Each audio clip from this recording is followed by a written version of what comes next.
제 책에 나오는 인민사원 이야기가 있습니다. 그러니까 어떤 가야나로 어떤 그 집단적으로 이주했던 어떤 종교 집단이 갑자기 집단 자살을 감행했던 사건이죠.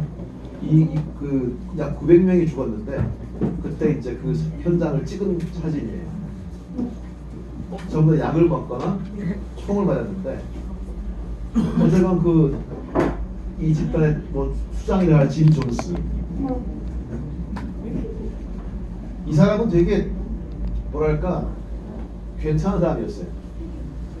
그러니까 그 개혁적 기독교인이었고 또한 동시에 사회주의자적 배양도 있었고, 그러니까 타락한 자본주의 비판하고 또한 인종차별주의를 강하게 비난했던, 그리고 미국 사회에 상당히 진보적으로 평가받은 사람이었어요. 카터 대통령의 영부인으로 상도 받았고, 근데 그런 사람이었지만 이 사람이 점점 자기 신앙이 약간 이상하게 변했던 거죠. 자기가 옳고 자기의 반대하면 다 나쁘고 기본적으로 우리의 신앙을 지키기 위해서 어디로 가자 했던 가야나였고, 그 가야나에서 살다가 이제 거기서 이제 어떤 사람들이 잘 살았어요. 하지만 또 어떤 경우 나오니까 탈출하다 보니까 문제가 되고, 미 상원 의원들이 그때 조사를 갑니다. 근데 조사하러 나오는 길에 짐 존스가 명령을 해서 그들을 죽여버려요. 의원 일행을. 그리고 짐 존스는 이게 더 이상 어떻게 할 수가 없구나, 이게 마지막이나 싶어서 자살을 감행하는데, 실상 그 전에도 몇 번이나 연습했다고 합니다. 다 불러서 약을 나눠주고, 그때 약 독이 알렸겠죠. 자 테스트 먹어보자, 하나 먹어보자. 근데 깨어나고, 근데 이것만큼은 천국에 간다 하고 다 같이 약을 먹고 죽게 했던 거죠. 또 이 900명이 어제 짐 존스를 믿고 약을 먹었던 겁니다. 그리고 몇 명은 총 맞았으니까 아마 약을 안 먹거나 하는 경우 총을 쐈던 것 같아요. 어쨌건 그렇게 수백 명이 죽었습니다. 저는 믿음에서 이제 아까 다시 한번 또 제가 했던 경험 얘기를 해드리면, 긴급수통 SOS 할 때 어떤 교회가 나왔습니다. 이 교회에서 이제 그림이 나오면 이게 어떤 일이냐면 사립 교회였어요. 근데 여기 한 집사가 보이시죠? 이 사람이 예배 드릴 때 사람을 때립니다. 몽둥이를 들고. 처음에 제보가 어떻게 왔냐면, 이상한 교회가 있다. 근데 어떤 이런 큰 교회가 아니고, 왜 건물 2층 교회 있죠? 근데 그 교회에서 우리 못 들어간다. 뭐 새신자가 안 받는다. 근데 이 사람이 그 시간만 되면 소리 나고, 되게 무섭다. 근데 못 들어가는 거야. 그리고 나오는데 막 이거 사람들이 터져 있다. 피가. 뭐냐? 근데 문제는 들어가서 방도가 없었어요. 오디오만 가지고 어떻게 할 수도 없고 신고할 수도 없고. 근데 이제 어떻게 하나 하고 있는데 갑자기 그 당시 제가 한 건 아니었기 때문에 보고 있었는데, 그 당시 동료 PD가 와서 얘기하더라고요. 내가 감옥 갈게. 뭔 소리냐? 그러니까 내가 그 교회에 몰래 들어가서 카메라를 달게. 그러는 거예요. 내가 절대 안 한다. 무슨 소리냐? 근데 야, 이거 도무지 우리가 이거 안 달면 방법이 없잖아. 거기 사람들 죽어가는 것 같은데, 야 그럼 지가 신고를 하겠지. 근데 신고 안 하잖아. 결국 논쟁하다가 팀장이 욕심 많은 사람이었거든요. 해봐 그래가지고 결국은 평일날 예배 안 드리니까, 근데 열려 있었거든요. 그래가지고 이 친구 PD가 카메라를 단거예요. 근데 한 3일 뒤에 카메라를 떼왔거든요. 근데 전화가 왔어요. 갑자기. 형 빨리 와봐. 갔는데 한 10명이 보고 있는데, 여기 보이는 여기 까만머리가 집사예요. 목사 2명은 완전히 영적으로 이 사람을 굴복하고 있었고, 이 집사가 몽둥이 같은 걸 들고 기도하다가 때립니다. 너 악마 들렸어. 막 피가 튀고 막 그러는데 그걸 막고 있어요. 기꺼이 막고 있어. 정말로 자기가 마귀가 들어왔고 마귀를 쫓고 버리고 있더라고요. 이거 보고 이건 뭐 더 시간 늦힐 수가 없어서 그냥 신고를 했어요. 저희 경찰에. 잡아갔습니다. 근데 또 전화가 왔어요. 경찰에서. 이거 사건이 안 돼요. 풀어줘야 돼요. 네? 증거 다 있는데요. 저희가 드렸잖아요. 피해자가 증거를 안 해요. 그러니까 맞은 사람들이 자기를 때린 거는 폭행이 아니고 자기 안에 악마를 축출하기 위한 어떤 그런 거였다고 주장한다는 거예요. 그래서 저도 갔는데 아니 벌써 이 집사놈은 집사놈은 벌써 이 여자는 머리가 좋아요. 그래가지고 벌써 사과하고 다니고 있어. 다시는 안 그러겠습니다. 신도 여러분, 제가 미쳤습니다. 다시는. 근데 신도들이 화를 내. 집사님 왜 나한테 사과를 비시는 거예요? 저를 구했잖아요. 저희도 형사도 벙, 우리도 벙. 결국 풀려났어요.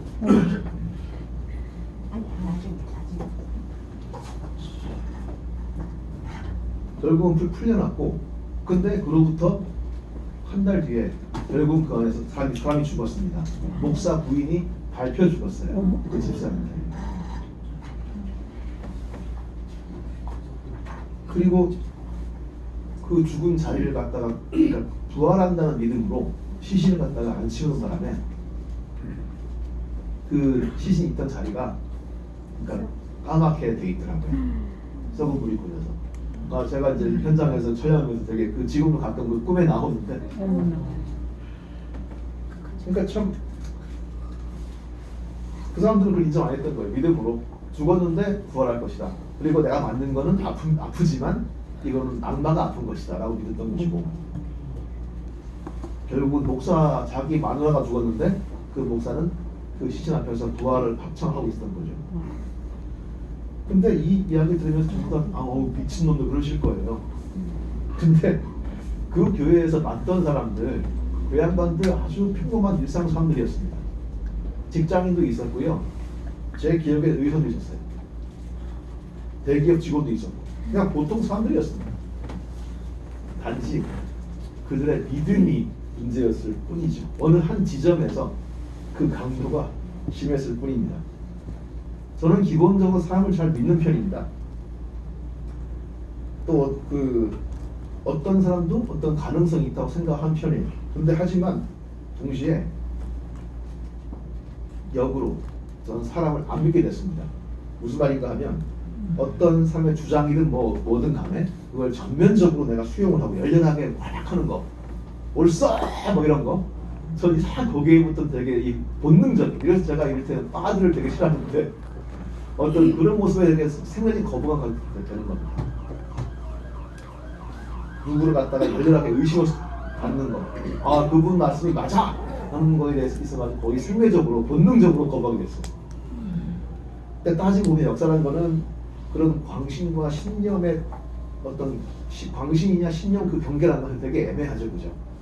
저는 그 경계에 선 사람들이 또 그런 오보에 의해서 사실 움직여왔다고 생각을 해요. 콜럼버스가 어디 갈 때 저 미친놈 소리 들었겠죠. 뭐 누가 미친놈 소리 안 듣는 사람들이 다시 바꾼 경우가 없습니다.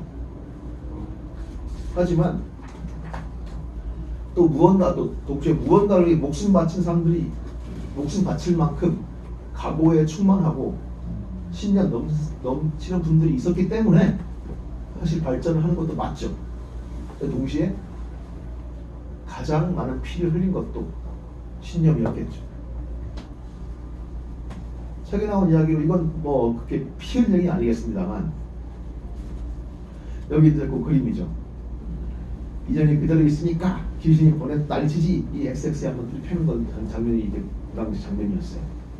모여 앉은 전부 다 어깨 여기 머리에 피를 흘리면서 이렇게 아주 이렇게 보면서 저는 이게 무슨 영화를 찍는 것도 아니고 라는 생각이 들었었는데 그런 장면이었습니다. 이건 책에 나온 얘기인데, 그러니까 옆에 사람 영국이 귀족이에요. 근데 이제 실현 당한 다음에 이제 신랑을 하고 이제 전 세계 여행을 떠납니다. 남미에서 실종이 됐어요, 바다에서. 근데 갑자기 이제 한 몇 년 뒤에 호주에서 내가 이 사람이다 라고 날라와요. 근데 딱 보면 같은 사람 같으세요? 전혀 아니죠. 왼쪽은 티치버라는 사람이고 그 오른쪽은 아서 오턴이라는 사람인데 이 사람이 이제 뭘 했냐면은 문제는 그 어머니, 이 귀족의 어머니는 절대로 믿지 않았어요. 아들의 죽음을. 아들은 살아있다고 굳게 믿었고 몇 년에 걸쳐서 신문에 광고를 냅니다. 그런데 그 호주에도 신문 광고가 난 거예요. 그런데 이 사람이 이제 그걸 보고 그 행세하기 시작한 거예요. 나름 교묘하게 했어요. 이를테면 뭐 변호사가 만났는데 영국에서 왔어요, 변호사가. 근데 이제 갑자기 이 귀족의 어떤 이니셜이 물건을 보여주면서 아 내가 옛날에 영국에서 귀족이었는데 풍랑 만나서 내가 여기 흘러가 내가 지금도 하고 못 돌아가고 있고 아 이거 어떻게 설명할 길이 없네. 그래서 그 이니셜이 AT 아서 티치버? 당신이 티치버리요? 내 이름 어떻게 알지? 뭐 이런 식으로 이런 식으로 이제 편지 그 영국인들은 또 호주에 가서 잘 모르니까 근데 편지를 보내요. 티치버 부인 호주에 있는 것 같습니다. 그러니까 주소 알려주고 편지가 가요. 이 본명 아서 오턴인데 이 아서가 편지를 씁니다. 어머니. 네. 근데 티치버 부인은 어머니 믿어버려요. 드디어 자식이 살았구나. 그래서 초청을 해요. 근데 왔는데 전혀 아닌 거예요. 체중이 벌써 이 로저 티치버는 체중이 한 58kg였는데 이 사람 체중이 150kg 넘고. 그러니까 마을 사람들은 그랬어요. 마을에 가서 내가 로저 티치본이야 그러니까 마을 사람 한 명이 이런 말을 합니다. 당신이 티치본이라 로저라고 경주마가 진마차 말이 됐구만. 57kg가 150kg 되고 그다음 여기 팔뚝에 문신도 없어졌고 그다음 프랑스 말 잘했거든요. 엄마가 프랑스 사람이었어요. 근데 프랑스 말 잘 못해. 그 다음에 자기 기억 다 틀려. 곧 보고 다 틀려. 그래 가족관계. 야 네가 이게 사촌이야. 그랬나요? 이런 식으로. 근데 문제는 이 사람은 어머니한테만큼은 신뢰를 받아요. 왜 했을까요? 엄마는 믿은 거예요, 그냥 사람이니까. 그리고 그 모든 기억 틀린 거가 그렇게 해석한 거예요. 아유, 얼마나 고생이 많았으면 그 기억이 다 망가졌을까. 그래가지고 이 가짜 티치본이 거의 진짜 로저 티치본이 돼서 엄마가 살아있었다면은 아니 엄마가 맞대 누가 어떻게 하겠어요? 엄마가 맞다면 그 티치본 가문의 상부가 될 수 있었어요. 근데 엄마가 죽어버렸어요, 직전에. 그래서 이제 상속자가 못 되는 상황이 벌어지면서 재판이 벌어집니다. 이 티치본의 어머니 같은 경우 끝까지 믿었어요. 이 뚱뚱한 진마차 많이 내 아들이라고 믿었어요. 그래서 연금도 주고 또 어떤 증언도 합니다. 근데 갑자기 죽었단 말이에요. 근데 문제는 이 가짜 티치본을 또 지지하는 사람이 생겨났어요. 그러니까 왜냐면 귀족이란 말이에요. 근데 귀족이니까 귀족 가문들이 싸움을 해. 그러면서 솔직히 우리랑 비슷하게 약간 좀 허름한 사람이 나름 말도 거칠게 하는 사람이 귀족이 맞는 것 같은데 그 엄마가 맞다고 하는데 귀족 가문이 거부한단 말이죠. 또 평민들이 막 저 귀족 맞는 것 같은데 저 귀족들이 왜 저러지? 하면서 이런 게 나옵니다. 이게 영국에서 그 어떤 지지자 그린 건 이 각도를 봐라. 이게 똑같은 사람 아니냐. 이거 비슷한 게 지만원이라는 놈이 있죠. 그 광주 사진 가지고 이렇게 해가지고 북한에 누가 왔다 그런 식으로 똑같은 거예요. 이런 식으로 각도를 그려가지고 이 뼈의 각도가 똑같아. 살만 쪘을 뿐이야. 라고 얘기를 했고 이런 그림도 나오죠. 자, 세월 따라 변했을 뿐이잖아. 그러니까 이 젊을 때 이렇게 변했다. 그러니까 즉 나이가 들면서 변한 것 뿐이지 동일인물이야 라는 주장이 나왔고 실제 이걸 믿은 사람들이 많아졌어요. 나름 시위도 하고 티치본은 거의 그 자기를 지지하는 게 둘러싸여서 재판전 가기도 하고 또 I am 로저 티치본 외치기도 하고 박수 막 치고 그런 상황이 벌어졌어요. 하지만 결국은 재판장에서는 이제 지고 어떤 그 사기꾼이 돼서 징역 10년을 치르고 나오는데 결국은 누구한테는 자기가 로저 티치볼이라는 믿음을 준 모양이에요. 그래서 묘비에는 지금 그 사람 묘비 지금도 로저 티치볼이라고 적혀 있습니다. 사실 말이 안 되는 일이죠. 근데 여러 상황들, 엄마의 믿음, 그 다음에 귀족 가문들의 어떤 다툼을 갖다 못마땅해 하는, 야, 우리가 비슷한 사람인데 귀족 같은데? 그러면서 했던 사람들. 그러니까 귀족, 그리고 티치본을 귀족으로, 귀족 가문의 어떤 상속자로 인정을 하고 싶은 사람들. 그 사람들 같은 경우는 그렇게 믿었고,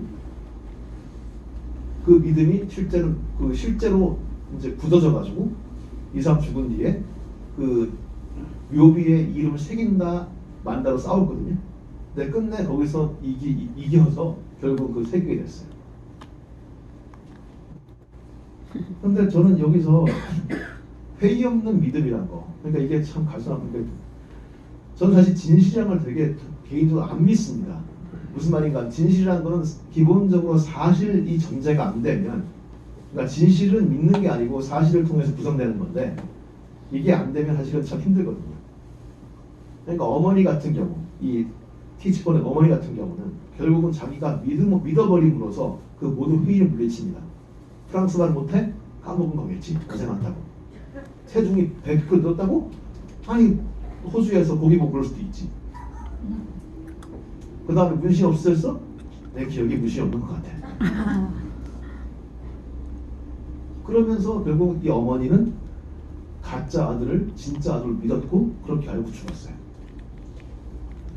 그러니까 저는 이게 참 여기 계신 분 가운데는 되게 반박할 분도 계시겠고 되게 뭐 그건 충분히 이해하지만, 저는 그 세월호 참사 이후에 우리 사회의 대응도 저는 상당히 그와 일맥상통가 있다고 생각을 합니다. 세월호 때 지금도 그 8년이 지났죠. 근데 지금도 우리는 외력설, 즉 세월호에 누가 와서 들이받았다, 그것 때문에 침몰한 것이다, 그걸 끝내 지금도 부정하지 못하고 있는데, 그렇게 믿는 사람들이 많은데 사실상 외인설, 외력설은 거의 근거가 없습니다. 제가 알기로도 그렇고 뭐 여러 가지도 그렇고. 하지만 계속 외쳐요. 자, 세월호의 진실을 밝히자. 근데 저는 가끔은 궁금한 것이, 자, 무엇이 진실인가? 궁금한 것이 무엇인가? 결국은 세월호 참사에 누군가 배후가 있고, 누군가 음모를 꾸몄고, 누군가 의도를 가지고 이들을 침몰시켰다는 그 믿음이 너무나 강한 나머지, 그리고 그 참사의 처벌이 아직 약하다는 그런 당위 때문에 우리가 사실은 어떤 그런 여러 가지 음모론이나 어떤 그런 약간은 좀 과한 믿음에 빠져 있는 게 아니었나, 저는 그런 생각을 합니다. 아마 세월호 얘기 나오면 여기서 벌써 이제 불금하신 분 있을 수 있어요. 하지만 저는 뭐 그 얘기는 분명히 나중에 다시 하겠지만, 그러니까 회의가 없는 믿음만큼 무망은 없습니다. 저는 이번에 사실 또 느꼈어요. 이번에 그 이른바 그 첼리스 사건 때 느꼈어요. 한동훈이하고 유석열하고 와서 분명히 술 먹었을 것이다. 근데 믿음은 좋아요. 근데 좋은데 국회의원이라는 사람이 어떤 제보가 왔는데 그걸 확인도 제대로 하지 않고 그걸 터뜨리는 상황들, 그리고 사람들 어쨌든 이게 분명히 저쪽에 타격을 줄 수 있을 것이다 믿음인지 뭔지 모르겠지만 어쨌건 계속 어떤 그런 상황 때문에 믿음을 가져가는 부분들, 그러니까 저는 이게 되게 우려스럽거든요. 전 지금도 뭐 누가 진실인지 모르겠어요. 하지만 어쨌건 우리가 뭔가 믿을 때는, 뭔가를 진실이라고 확실하게 될 때는 의심을 해봐야 할 것 같습니다. 제 개인 그런 비유를 하는데, 그러니까 결혼하기 전에 처갓집 안 뵐 수 없잖아요. 그것처럼 확신을 하려면 저는 의심해야 한다고 생각을 해요. 일단 의심해보고 뜯어보고 한 번 더 의심, 한 번 더 뭐지? 수상한데? 가늠을 해보고, 그래야 저는 믿음이 주는 어떤 위험함에서 우리가 좀 자유로울 수 있다라는 생각을 합니다. 네. 저기 오늘 그 믿음이 만들어내는 범죄와 믿음이 만들어내는 비극, 이 믿음의 두 거울에 대해서 이야기 나눈 것 같습니다. 그러면 어떻게 물어볼까요? 제가 이 질문 한 번만 받죠. 질문만 받죠. 뭐 질문이요? 네, 질문을 해주실 분? 이 없으면 넘어갈까요? 바로 넘어갈까요? 바로 넘어가실래요? 시간이 없을 것 같아요. 시간이 없어서 어쨌든 바로 보면은 넘어가도록 하죠. 전쟁과 분단 쪽으로 넘어가고 저희가 제 1부의 마지막 코너입니다. 예. 사실은 이게 앞으로 이어지는 건데 저희가 우리 현대사를 가장 규정한 비극은 역시 분단이겠죠. 전쟁이었겠죠. 근데 왜 전쟁이 일어났을까요? 저는 이게 뭐 외세에 의해서 외세가 우리를 조정해서 한 것보다는 욕망이요. 네? 욕망이. 욕망인데 어떤 욕망이었을까요? 권력을 가지고 가는. 이승만이가 권력을 더 누리기 위해서. 그럼 김일성은 권력 누리기 위해서 한 거 아니었을까요? 이승만이가 쳐들어갔다고 저는 생각하거든요. 그건 단언컨대 사실이 아니에요.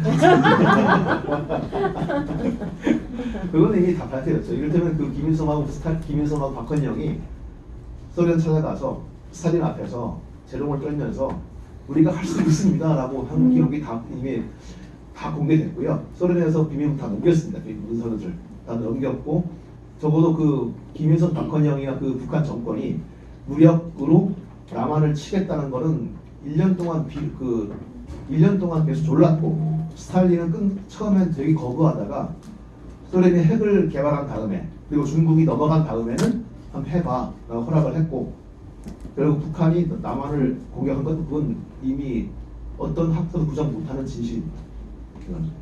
그렇고 욕망이겠죠. 근데 전 욕망보다 저는 그것도 있다고 생각해요. 신념.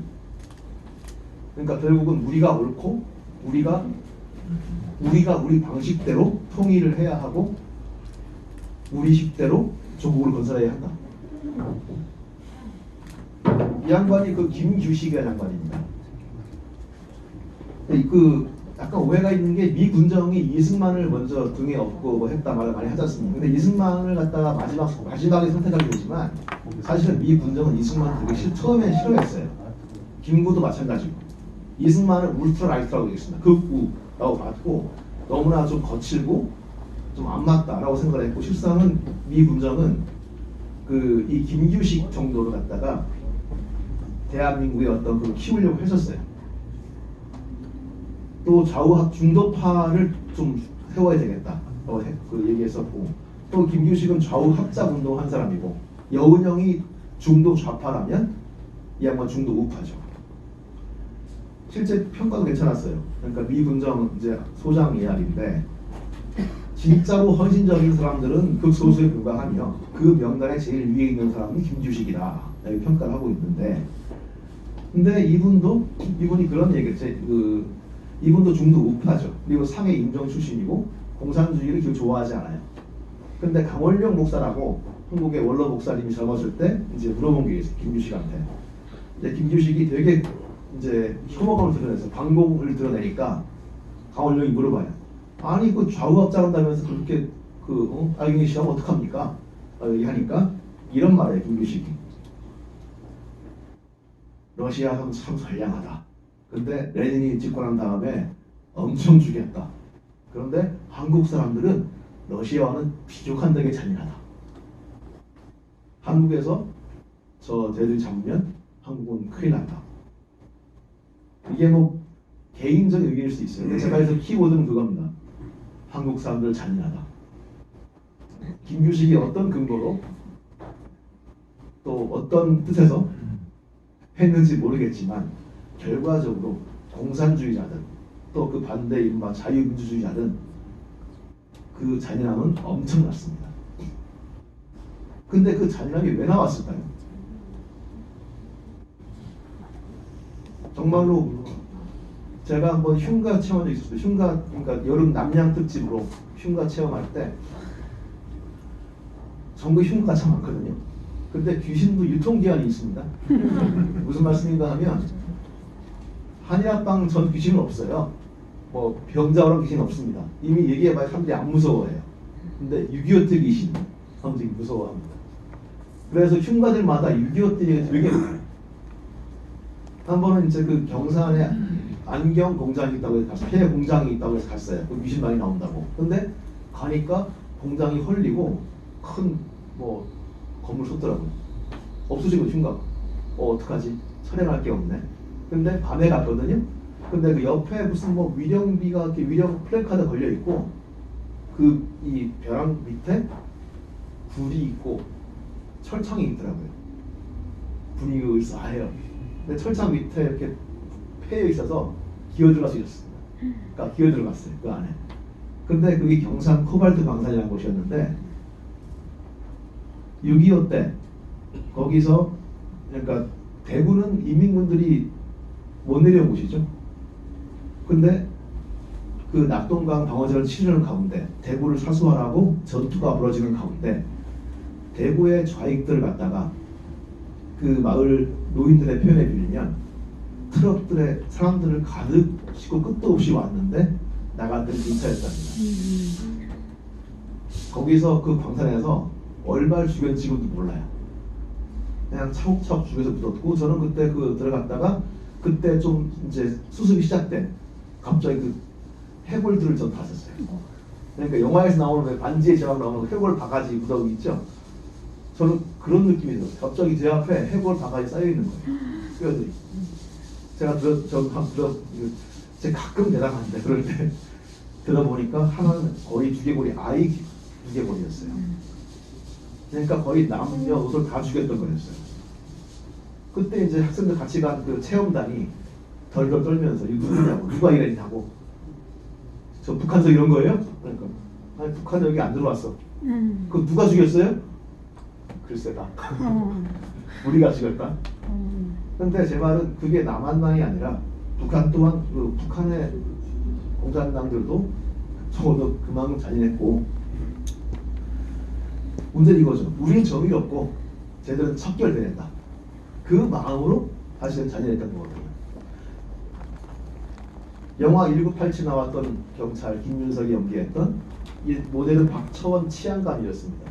근데 이 사람은 고향이 평안도예요. 실제 영화에서도 평안도 말을 쓰죠. 근데 그리고 거기서 그런 말을 합니다. 야, 내래 네 가족들이 내래 그 밑에 숨어 있는데 다 죽는 거 다 죽이는 걸 내가 봤어. 너가 죽은 거 어떡하겠나 얘기가 나는데 근데 그게 실화였어요. 실제 박처원 치안감 가족들은 북한에서 몰살 당했습니다. 그리고 내려와서 경찰에 투신했고 박처원은 그때부터는 거의 평생 동안 이른바 간첩 잡기에 목숨을 걸었어요. 그러니까 북한도 박처원 치를 떨어서 박처원 죽이라고 간첩을 보낼 정도였어요. 미영희 교수님이 이제 잡혀왔을 때 박처원 치안감이 이제 신문을 하는데 거기서 그걸 보여줍니다. 이걸 보여줘. 여기 이게 손에 구덩살이 엄청난 거. 여기.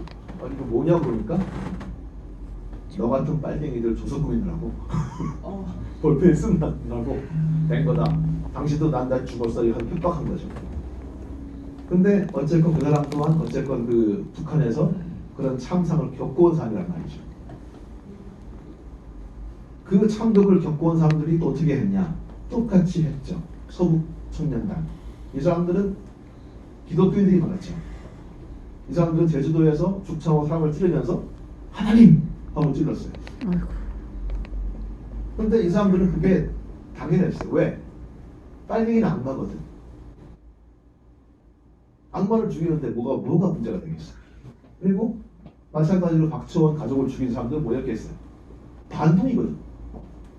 역사의 쓰레기거든. 그러니까 거리낌이 없었죠. 당연히. 그러니까 이를테면 그 인민재판이 벌어지고 또 이쪽은 당한 사람들은 또 5배, 10배 보복을 가하고. 그러니까 우리가 생각할 때 지금 뭐 여러 가지 있지만 사실 해방 공간 때 보면은 좌익이 일단은 먼저 싸움을 걸었어요. 누굴 죽이고 하면서. 근데 문제는 그 뒤에 복수는 거의 10배, 20배. 그리고 그때는 공산당이 아니라 공산당인 것 같은 사람까지 다 복수가 갔던 거죠. 그리고 결국 그런 것들 저들을 척결을 하자, 없애버리자는 그런 어떤 그 속에 전쟁까지 갔던 거였고요. 저들을 절멸시켜야 한다. 그런 정의는 저기를 낳고 저기 앞에 인간은 없어진 겁니다. 마지막 빨치산 잡힌 게 언제인지 아세요? 그 지리산 공비 잡힌 게 마지막 잡힌 게 몇 년도일까요? 1963년입니다. 전쟁 끝난 지 10년 동안 한에서 싸웠어요. 심지어는 그 거의 대우가 없어지고 한 두세 명 남았는데 잡힌 게 최후 잡히는데 이 사람들은 거의 나중에는 무장 강도였습니다. 이 사람은 투쟁을 지속했는데 56년도에 경남 화동에서 가족 3명을 학살했고 그 전에는 4명을 다 죽여버렸어요. 그러니까 이 사람은 또 뭐 피해자고 어떤 맥락을 감안하더라도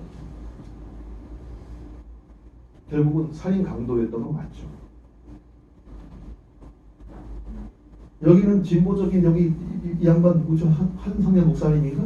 이 양반 그 진보적 기독교에서 유명하신 분이고 이 가운데 꽃다발 들고 있는 사람 이 사람은 신광수라는 사람인데 간첩으로 잡혔습니다. 근데 간첩 잡힐 때 일본인 신분 위장을 주셨거든요. 근데 일본인 신분을 어떻게 얻었냐? 그 일본인을 납치한 사람, 북한으로. 그 일본인을 북한 납치했습니다. 그리고 그 신분으로 자기가 얻어서 들어와서 활동했던 사람이에요.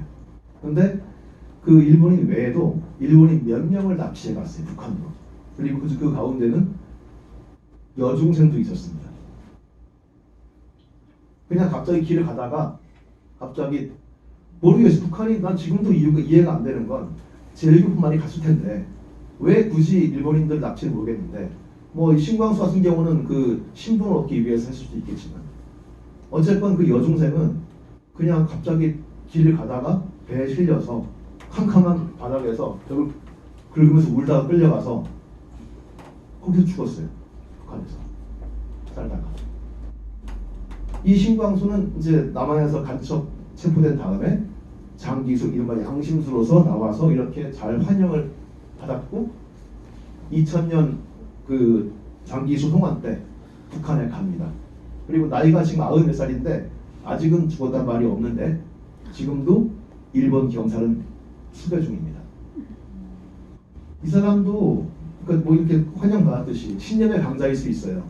양심수 있으니까 자기가 양심에 따라서 할 수 있지.